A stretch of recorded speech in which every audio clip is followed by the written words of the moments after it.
If you're watching this, that means you are at least potentially interested in the Dungeons & Dragons campaign that we are going to be running at World's End Comics in Kingston, New York.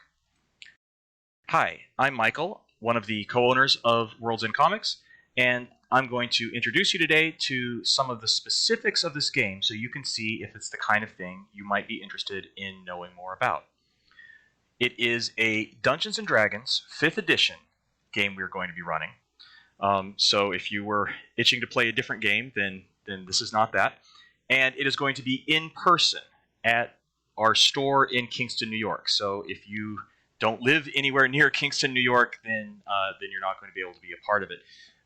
If you want to play online games, don't worry. There are plenty of avenues to do that online. Just Google it and you'll be able to find that. But we are going to be playing in person starting in the end of the summer in 2021. So if that's the kind of thing that sounds potentially interesting to you, then this video is for you. Okay, so it is going to be what's called a West Marches style game. I'm going to explain what that is. But first, let's talk about role-playing games in D&D. I assume that most of you who are watching this probably already know what a role-playing game is and probably are familiar with Dungeons & Dragons, but I assume nothing.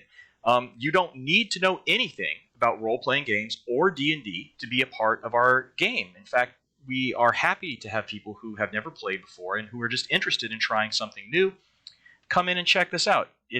There is absolutely no need to have any prior experience.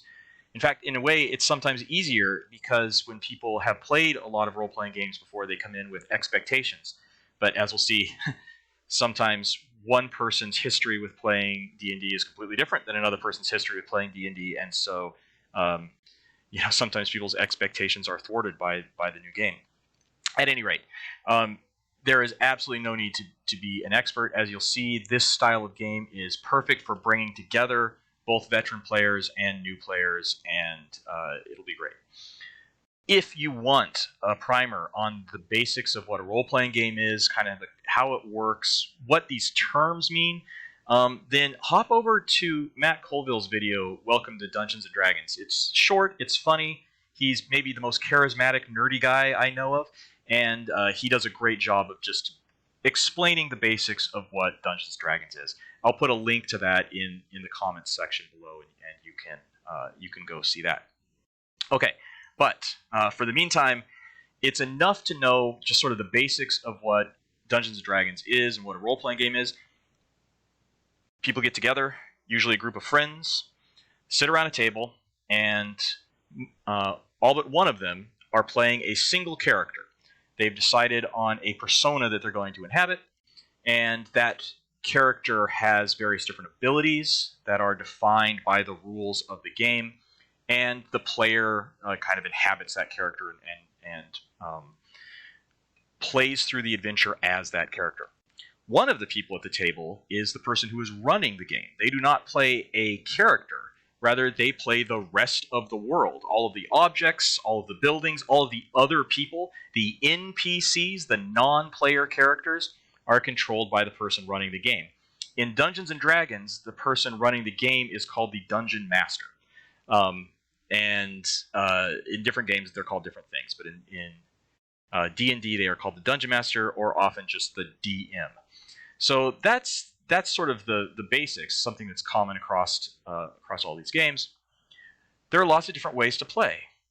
The most standard, like I said, is a group of people probably who already know each other, already know and trust each other and know what they're getting into, get together and decide to play D&D together, and maybe they like it, maybe they don't. Maybe some people like it more than others, and the group evolves over time. They generally play at a set time every month or every week or every other week, and they're all expected to show up at the same time. And they play through an adventure that may take years, may take months, may take years to complete it. They work at it a little bit each week. There are other ways to play. There's the Adventurers Guild, which is run by Wizards of the Coast, which is the company that produces Dungeons & Dragons. And those are very rules-heavy things where a person can take their character from one game to another, to another, to another, to another. And since everything is completely standardized, then people can kind of roam around different groups. What we're going to do is not exactly like either of those. In fact, it's not even really in between them. It's a third own thing. And so I'm going to be describing today that and how the game we're going to be running differs from sort of the more traditional kind of game. And then you can decide if you want to be a part of it. We want to make sure that we advertise it correctly up front so people know the kind of thing they can get into. Of course, it's the kind of thing you can try and decide you don't like it, and that's fine too. There is absolutely going to be no commitment on the part of any of the players in this game that they have to stay in it. That's different than a standard kind of more traditional game. When you and your friends decide you're going to play D&D, if people start dropping out, then it stops working. But as you'll see, the kind of game we're going to be running is not a standard game of D&D. People can leave, people can join, people can stop playing for a year and then come back and play, and it'll all work out okay. Let's see. This is called the West Marches style of game. This is a name that was given by Ben Robbins, who is a game designer. And it's just named after the place that his game took place in. He called it the West Marches. There is a town on the edge of civilization, and beyond that is the wilderness, the West Marches. It's full of forests and mountains and ruins and ancient ancient cities and monsters, and all kinds of stuff are out there. And the town is the last outpost of civilization before the wilderness, and he called this wilderness the West Marches. And the name stuck for this style of game. So why West Marches? Well, that's why. What defines a West Marches game? Well, there's a lot of, there's like all nerdy things, there is a lot of debate online about exactly what the term should mean. But here's what it means for the purpose of the game that we're going to be running. First, there is no set group of players. There's not those 5 people who get together every week. And there's no set game night. You don't have to meet on Tuesday or Friday or Thursday or whenever it was that your group always meets. Rather, there is a shared game world.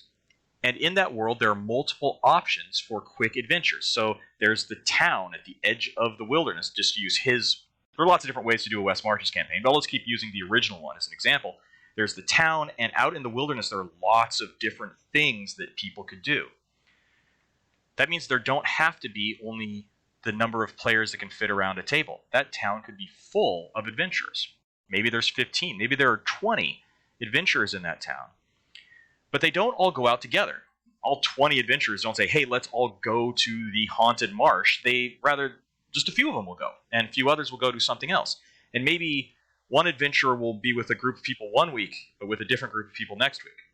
West Marches allows for that because amongst the group of people playing, let's say we have 10 people eventually who are interested, 15 people who are interested in playing this, 3 to 5 of them will decide that, okay, we are going to go do this, and we can do it on Tuesday night. And is there a DM that is capable of running that game for us next Tuesday night? And one of the DMs will say, yeah, I can do that. And then we will get together and do what those players decided they were going to do. And the success or failure of that group affects the game world for all the players. Say, just to use an example, there is a marsh, and coming out of that marsh is ghosts every night, and it's threatening the town. So we need to go in and find out, why are all these ghosts coming out of this haunted swamp? And so 4 adventurers decide to go in there, and they find, an undead wizard who is, bringing these things to life, and they decide to destroy the wizard and save the town that week. And that changes the world for everyone, not just the 4 players who went and did that, but for everyone else in the town. Maybe they discovered new paths that lead to new areas. Maybe they discovered an entrance to a tomb that was in the swamp, and that's where the undead were coming out. And maybe next week, or maybe next month, or whenever it is, another group of people, maybe the same group of people, but it's possible that anyone in the town could say, hey, I want to gather together a few people and go check that out. So that's the idea. There's no one night where everyone shows up. Rather, there's a community of people that can, amongst themselves, come up with a group that want to go to a specific place, do a specific thing, and then they schedule that with one of the DMs, and then the adventure takes place. That's the idea. What happens in a game session? Well, the sessions we're planning on having the sessions be 3 hours long with a 15-minute break in the middle. right? That means people have to be able to assign that amount of time, come into the store, we'll have the table all set up and ready to go, and we'll sit down and play for an hour and a half, take a 15-minute break, play for an hour and a half, and then be done. For those of you who played D&D before, you might think that's a short amount of time to accomplish something. But since the Dungeon Master already knows the party's plans, they already know that the party is going to the tomb in the swamp, then the DM can just start the adventure there. The DM can start the adventure where the action begins taking place. So you show up and you say, the DM will say, you've traveled for 2 weeks out of the town to get to the swamp, and you are standing outside the entrance to the hidden tomb. And boom, you're right in the action. Or maybe the DM decides that part of the adventure will be getting to the place. It's DM's discretion, but the DM will design an adventure that can be finished in 3 hours, and then it's up to the players to attempt to do that. At the end of the session, when those 3 hours are over, the characters return to the safety of the town. They are whisked back to the town. Whether they have accomplished their mission or not. If they have accomplished their mission, then they will return to town successful. If they have not accomplished it, either because they failed to do it, or maybe they were all killed by the evil wizard, maybe they were they didn't use their time wisely and didn't get to the end of the mission by the end of the 3 hours, then either way, whether it's a success or a partial success or a failure, the party will come back to town, provided that they still live. Their success or failure opens up new avenues for future adventures. So whatever happens, new paths will open up, branching, and a new group of players can go out and do that. And by the way, if I mentioned character death, if you're new to this, characters do die in D&D. It's a dangerous world. It's a world full of monsters that are trying to kill the characters, and characters die sometimes. It's sad when that happens, especially if you're attached to a character, but that doesn't mean the game is over. You just make a new character. And we're going to allow people to make a new character at exactly the same level as their old character, and so you just keep on playing. So while it's going to be a deadly world, it's going to be one where the death of your character shouldn't be something that stops people from playing. Okay. If you want to know more about what happens in a game session in D&D because you've never played before, well then go and watch Colville's video, or watch one of the many online streamed games. You can just watch people play the game and get a good idea. You can watch Critical Role or Adventure Zone or something like that. There are all kinds of popular online games that are streamed online so that people can see what D&D looks like if you want to have some sort of idea of it. Okay. The overall game. So each little individual session has a goal. But what's the overall theme? Well, because of the structure of this game, the overall plot is focused on exploration, expansion, and leveling. You're in the little town. The wilderness is beyond. The wilderness needs to be explored. You go out, and as you explore, you expand the kinds of places you can go to. You see the next place, the next place, the next place, and you expand the reach of the people playing the game. And they level. That means they get more and more powerful, because you need to be more powerful to go to the harder places. There are places that will be beyond the abilities of the players to handle when the game first starts, and so your characters need to become more powerful so that you can go and do those things. And that's the idea. You just expand and grow and expand and grow. Is that the only thing to it? No, as someone who's DM'd a lot, I can guarantee that plots will arise, characters will come to have ambitions, there will be NPCs out in the world that need to be thwarted, maybe there are NPCs out in the world that need to be helped, and there will be a narrative. But the main goal of the game is the idea of expanding the reach of the players, expanding the reach outside of the starting point. Because of that, there's plenty to do for parties of any level at any time. So one of the great things about this game is, about Wes March's style of playing, is that if someone plays more than another, if someone is a way high level than another person, well, there's stuff for this 5th level player to be doing, while simultaneously stuff for the 2nd level player to be doing. There is a part of the world that is too difficult for that 2nd level player yet, so the 2nd level player is not going to go to the hard part, the 5th level player is going to go to the hard hard part. And there are parts of the world that are going to be too easy for the 5th level player. Why would they want to go someplace where they're only going to get 2nd level rewards? So there will be, in the same world, stuff for characters of different levels to try to attain. So there'll be interaction between characters of different levels in the same world. What this means is it's good for players of different levels of engagement. The person who wants to play every week might end up being of higher level than the person who only wants to play every other month. But there will still be stuff that will engage that player that only plays every other month. And it also means first-time players can join at any time. You don't have to be there at session 1 to play this game. If you've been playing for a while and you talk about it to your friend, and your friend says, that sounds fun, I'd like to get in on that, bring them on board, right? People can enter the game at any time. If it gets to the point where maybe everyone is really high level and a new person wants to join, we won't make them start at level 1. We'll probably get them closer to everyone else's level. But you don't have to be there from the beginning in order for this game to be fun. Or if you stop playing for a while and you want to come back, that'll work too. Okay, so what does this leave out? Well, often in a role-playing game, there will be some emphasis on character arcs. You know, you're creating a character, inhabiting that character. So maybe you give that character a story. They're searching for their long-lost brother. And so that's now, the DM is going to take that from your story and build it into the game. Your brother's going to be out there somewhere for your character to find, maybe weave it into some sort of tragic plot. That really doesn't happen in a West Marches game, at least not to the same extent that it happens in others, for a couple of reasons. One, there's so many player characters, so many people playing, that we can't weave in everyone's plot. Second, like, you're always starting in the same place and exploring the same wilderness. Even though it's a diverse and vast wilderness, it's still the same thing. You're not traveling the globe, going to different cities and things like that. So that part of D&D, which is fun, which is a lot of fun, is not really part of this style of game. It's not really about the non-player characters. It's not going to be about meeting, characters that the DM makes up.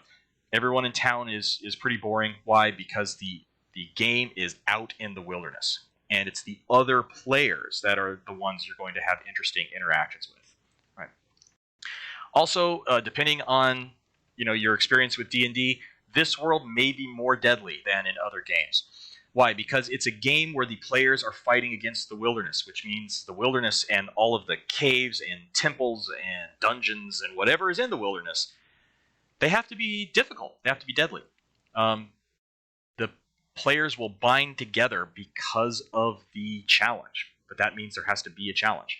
And so if you're used to the kind of games where you can expect that your player will live throughout the entire campaign, even if you make bad choices and things like that, this game may be different. Okay. Now, for those of you who've played before, you must realize, how do you do this? How do you wrangle all of these different players to make sure they're all in the same world? Well, what we'll do is we'll have an online hub for players to schedule sessions. Right? There has to be some way for players to communicate with each other so they can schedule times to make sessions. And a place for characters to interact and report on their adventures. If in our session you go and you clear out the tomb in the swamp and you've killed the Lich King that lives beneath or whatever, and you come back to town, you got to tell everyone, right? Everyone's got to know what happened. So there needs to be a place for players to meet each other and for characters to meet each other.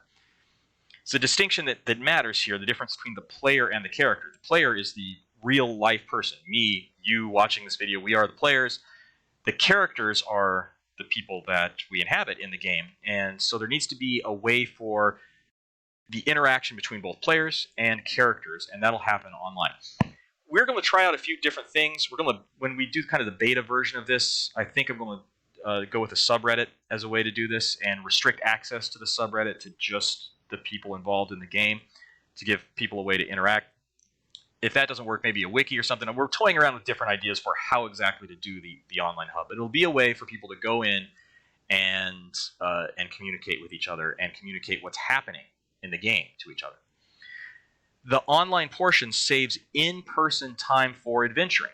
So those 3 hours that we show up is time spent exploring the world instead of, shopping for items in town and talking to the bartender and all that kind of stuff. That can all be offloaded to the online portion, and the in-game, in-person part can be the meat of the game. This allows everyone to keep informed on the state of the game. So, like I said, people who weren't on that adventure need to know what happened, and so the online is for that. However, this is not an online game, and the in-person sessions will be as analog as possible. That's why we're doing this. Everyone's been at home and forced to do things online for the last year, and we're looking forward to playing in person again. I don't want to play another video. Actually, I do want to play another video game, but I don't want to always only be playing video games. I don't want to be staring at a computer screen. We're going to do this pencil and paper if we can. We're going to do this as analog as we can, because I think there are a lot of people out there who are yearning for that. They want to have face-to-face time. They want things to be off of the screen. So even though there will be an online component, the actual game portion will be offline. Okay. Some potential downsides. I want to make sure everyone knows exactly, what to get in, what is happening with this, and whether or not they want to sign up. The West Marches solves many problems with more traditional formats. It solves the problem of people flaking and not showing up to the game. If you have a group of people and not everyone's super into it, some people might feel like they have to keep playing just in order to be around their friends, but they don't really like it. All of that kind of stuff melts away with West Marches, because if someone only wants to play every couple of months, that's fine. If someone wants to play every week, that's fine. It works out that way. But this introduces some problems. One potential is toxic players. When you do your own home game at home, you decide who you know and trust and that you are going to have a fun time playing with. We're opening this up to anyone. Anyone can sign up. Because of that, a toxic player may show up. Someone whose only interest is in, they're just not interested in the fun of other people. They're interested in something else. There's something disruptive about them. That could happen. It would be a real shame if someone's first D&D game was with someone who was disruptive and wasn't a good team player. But one thing that mitigates this is, once you play for a while, the players are going to know each other, and the players decide who they're going to play with. If that person says, hey, I want to go explore the mines with you, you can just say, no, I'm doing this with these other people this time.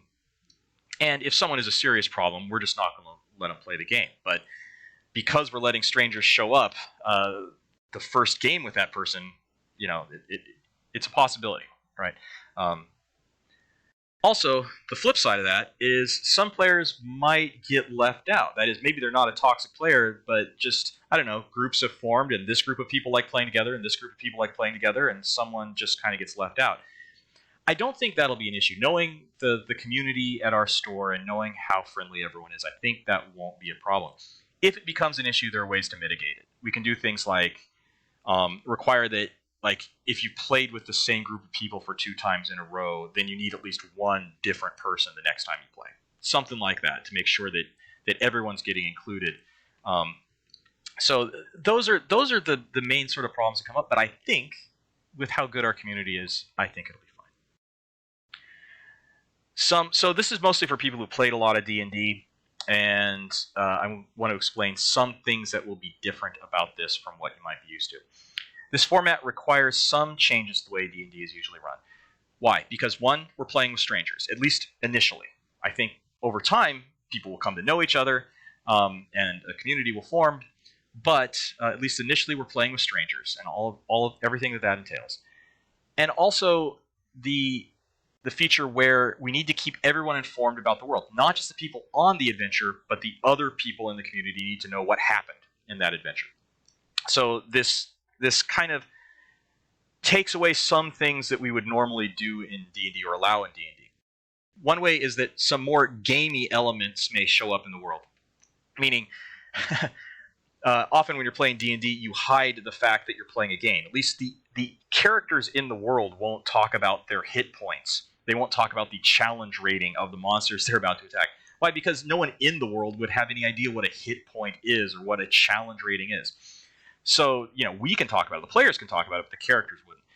But for this to work, more gamey things have to show up in the world. For one thing, the DMs are going to have to communicate how difficult of a thing it is you're trying to do. If you're a group of level 2 players, level 2 characters, and you're trying to go into a mine with level 5 monsters, you're not going to make it. In an ordinary sit-down game, in a traditional game, you'd let the players try it, and then they'd realize, oh no, this isn't for me, and they'd back out. But since we're scheduling a whole adventure around it, people are going to have to know beforehand whether they can handle the thing they're going, whether it's going to be an easy thing, a medium thing, or a hard thing for them to try and do. And so the DMs might just say, hey, you're level 2 and what you're going into is level 5, and allow the players to make a decision based on that. Normally wouldn't happen in D&D, but here I think it's necessary. It means that characters can't keep secrets and players can't keep secrets. If your party goes down into the mine and you discover a passage to a deeper part of the mine, and you decide, we're not going to tell the rest of the players about this. This is going to be the secret for just our group. Nope, that doesn't work. There just can't be that. Even though if it makes sense that the characters would want to do that, the game is going to disallow it. Everyone has to know everything that happens, or it doesn't work. Or it just ends up splintering into different groups, each playing their own game. So all knowledge has to be shared. There's no such thing as a player that keeps a secret. No player versus player. That is, no one player fighting with or attacking another player. This is in part because we're playing with strangers, and a lot of people don't like player versus player. Maybe in your home game it's just fine, but in this game there won't be. No one who steals from other players or steals from the town. I know it's fun to play the thief, but in this kind of game, it just doesn't work. And strangely, no trading. That is, no swapping something that is yours with someone else's. Especially if, say, to keep using the example, a 5th level player gives something that only they would be able to give to a 1st level character, that would be game breaking. So things that would normally be allowed in a D&D game, and these are just examples.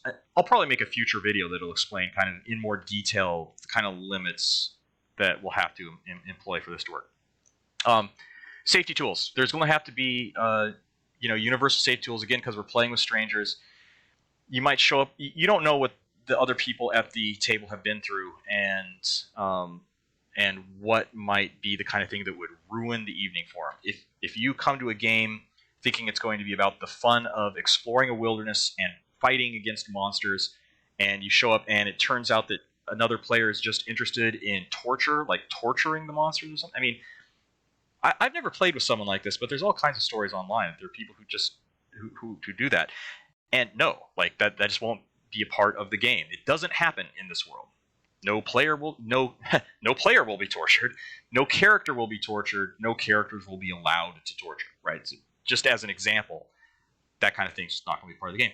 And no romance. I know, especially if you watch games like Critical Role online, where romance is a big part of it. Both characters romancing NPCs in the world, or being romanced by NPCs in the world, or characters romancing each other. I mean, for some people, that's the fun of the game, and it's a part of a lot of games. But again, those games are often between friends who know each other and trust each other, not necessarily strangers.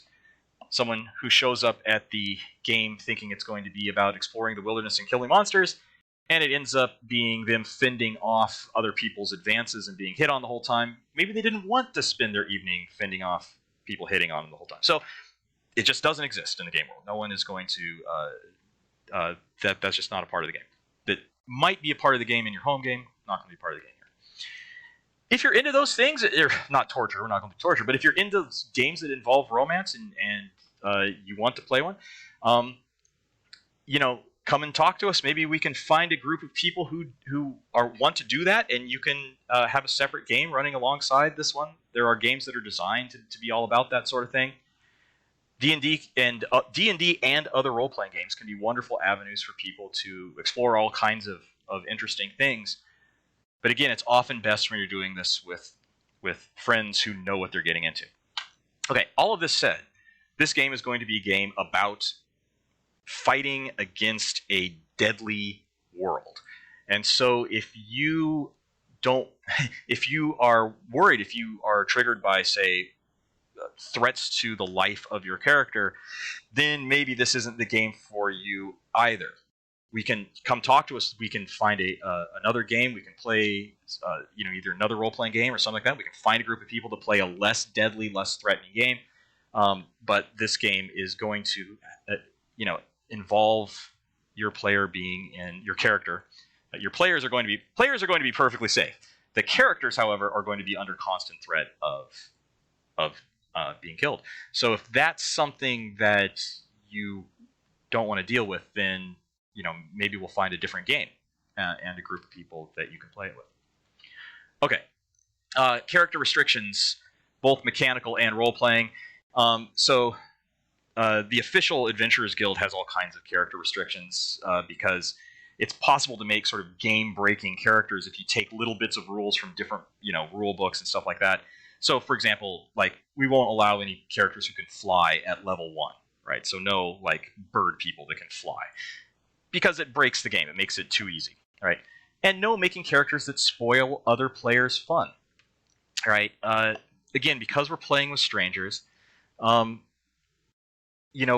we have to be careful not to make someone else's game awful. I'll give you an example. So in my home game, here's a good example, of a good character. One that was a problem or a worry for the other characters, but not a problem or a worry for the players. So we had a character who was a necromancer and was perhaps evil, and definitely seemed unhinged, and really enjoyed raising the dead. And this was worrying to the other characters, because why are we on this guy's side? He seems almost as bad as the evil that we're fighting. And so it was an interesting problem between the players. What do we do about... Sorry, between the characters. What do we do about this companion that is behaving in troubling ways? But he was always on the side of the party. He never fought against them. He was always useful and helpful. And it didn't spoil the players. The players loved it, right? The players, they thought it was great that they were traveling with this kind of evil guy. And so it enhanced the fun, even though in the world the character was a problem for the other characters. Contrast that with someone who, say, plays a character that is a kleptomaniac thief and always steals things, including steals from the other characters. Now, that seems less bad than an evil necromancer, but it spoils the other player's fun. If every time you stop to take a rest, the thief steals gold from you or steals magic items from you, and you constantly have to be worried about whether you're going to have your stuff because one of your fellow players is sabotaging the game. That not only is a character that the other characters have to worry about, it's an annoyance for the players.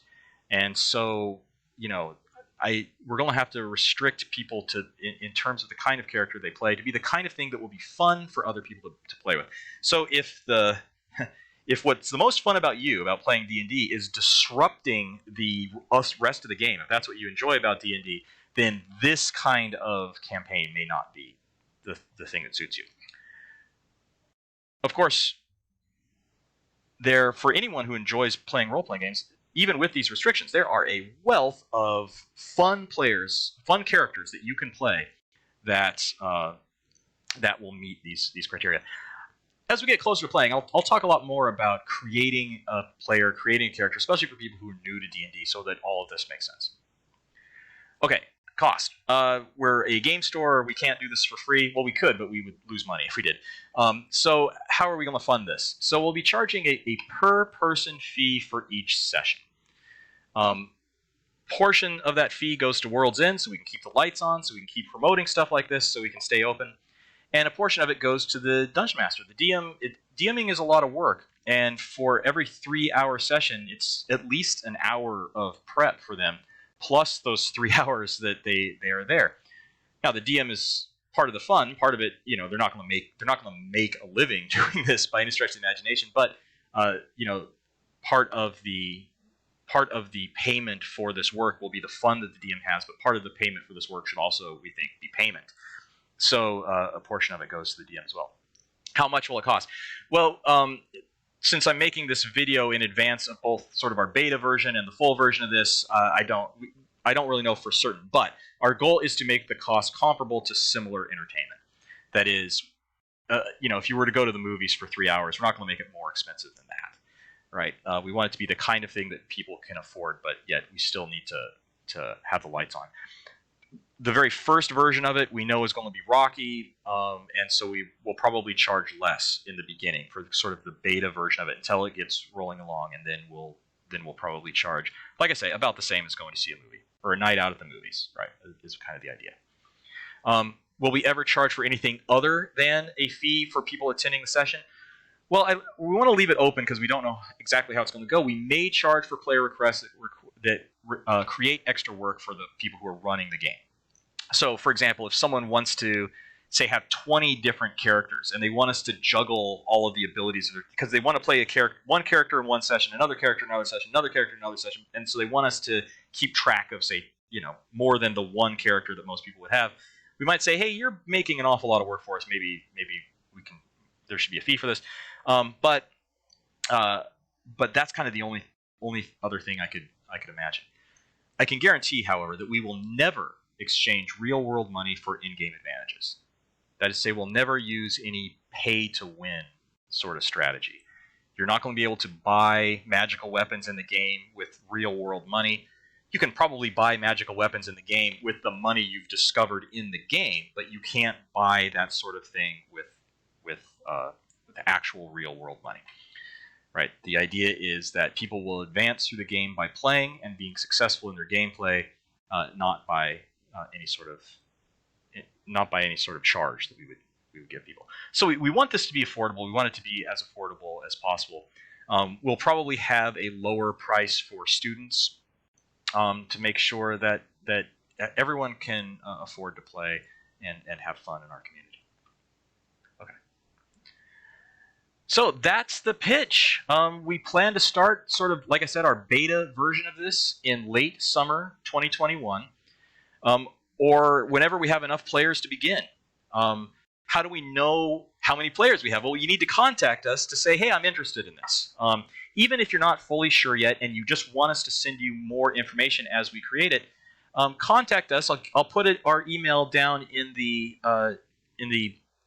description below, and we will let you know how it's going. That way we have some sort of sense of how many people want to do this. And hopefully a lot. But even if we only have 4 or 5, that'll be enough to start. And then more people can add on as we go. When you send us your email address saying you want to be involved with this, I can promise you we will only use your contact info that you send us for West March's related announcements. So only announcements related to this game. We won't use them for other advertisements or anything like that. And we will never share your contact info with anyone, including other players. Right, we'll send out an anonymous list so that no one will get your info besides us, and of course you'll be able to unsubscribe anytime if you don't want to. I'll keep making videos like this, giving more specifics. This was just an overview, and I'll be making these videos throughout June and July. And whenever we get started, we'll open up the subreddit or the wiki or whatever it is we end up using, and people will be able to access that, start organizing with each other, start setting up adventures. I think it's going to be a lot of fun. I'm really looking forward to this. I think it's something that our community needs. If nothing else, it'll introduce people who want to play D&D to each other, and maybe all that will happen is they'll meet each other and realize, wait, instead of paying these people to run this game, let's just go play regular D&D traditionally by ourselves. If we end up generating communities that way, I'll be happy. That's really our main goal in this, is to bring people who want to play D&D together in a place where they can meet each other and have some fun. All right. That's it for now, and hopefully we'll be hearing from lots of you soon. Take care.